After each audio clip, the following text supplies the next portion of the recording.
in a very uncommon manner. The diversions of the court of Lilliput described. The author has his liberty granted him upon certain conditions. Chapter 4.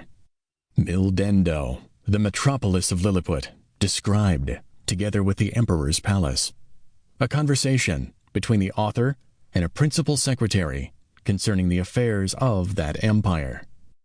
The author's offers to serve the emperor in his wars. Chapter 5. The author, by an extraordinary stratagem, prevents an invasion. A high title of honor is conferred upon him. Ambassadors arrive from the emperor. A bellifuscu ensue for peace. Chapter 6. Of the inhabitants of Lilliput, their learning, laws, and customs, the manner of educating their children, the author's way of living in that country, his vindication of a great lady. Chapter 7. The author, being informed of a design to accuse him of high treason, makes his escape to Bellifuscu, his reception there. Chapter 8.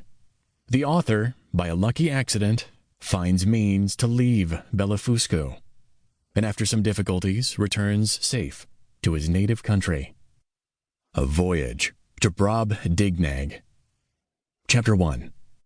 A great storm described. The longboat sent to fetch water. The author goes with it to discover the country. He is left on shore, is seized by one of the natives, and carried to a farmer's house. His reception there, with several accidents that happened there. A description of the inhabitants. Chapter 2. A description of the farmer's daughter. The author, carried to a market town, and then to the metropolis. The particulars of his journey. Chapter 3. The author sent for to court. The queen buys him of his master, the farmer, and presents him to the king. He disputes with his majesty's great scholars. An apartment at court provided for the author. He is in high favor with the queen. He stands up for the honor of his own country. He quarrels with the queen's dwarf. Chapter 4. The country described. A proposal for correcting modern maps. The king's palace, and some account of the metropolis. The author's way of traveling. The chief temple described. Chapter 5. Several adventures that happened to the author. The execution of a criminal. The author shows his skill in navigation. Chapter 6. Several contrivances of the author to please the king and queen. He shows his skill in music. The king inquires into the state of Europe, which the author relates to him. The king's observations thereon. Chapter 7. The author's love of his country. He makes a proposal of much advantage to the king, which is rejected. The king's great ignorance in politics. The learning of that country.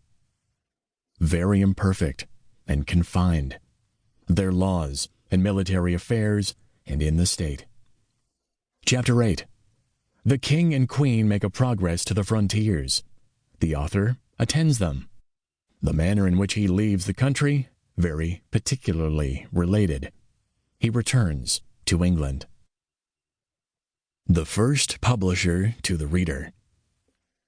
The author of these travels, Mr. Lemuel Gulliver, is my ancient and intimate friend.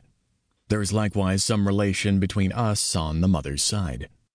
About 3 years ago, Mr. Gulliver, growing weary of the concourse of curious people, coming to him at his house in Redriff, made a small purchase of land, with a convenient house near Newark in Nottinghamshire, his native country, where he now lives retired, yet in good esteem among his neighbors. Although Mr. Gulliver was born in Nottinghamshire, where his father dwelt, yet I have heard him say his family came from Oxfordshire, to confirm which I have observed in the churchyard at Banbury, in that country,